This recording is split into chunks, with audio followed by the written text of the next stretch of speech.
Un titre plutôt évocateur ce matin à la une de Ouest France. Heureusement, les prévisions pour demain se confirment et devraient permettre de valider l'épreuve. Une journée plutôt morose aujourd'hui pour les riders puisqu'ils ont appris l'annulation de l'étape française de la Gold Cup à Gruissan.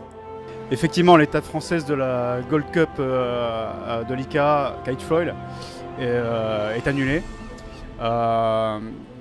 Les autorités locales, clairement la mairie et son office de tourisme, ont bloqué les autorisations à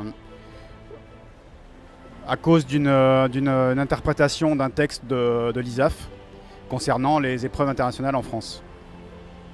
Ce blocage des autorités locales ont malheureusement gêné les négociations avec les partenaires privés qui ont décidé de ne plus suivre cette étape en 2014.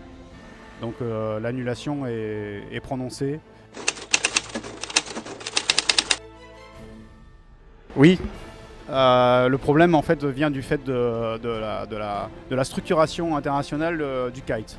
L'ISAF a un membre en France, qui est la Fédération française de voile, qui ne s'intéresse aucunement au kite, parce que la délégation du kite en France est attribuée à la Fédération française de vol libre, qui jusqu'à présent a toute légitimité et tous les moyens humains et techniques de gérer le kite, notamment la compétition en France.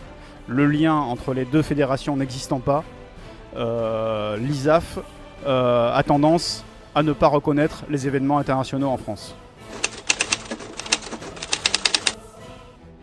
De mon point de vue, pour améliorer la situation, il faut absolument une coopération entre les deux fédérations.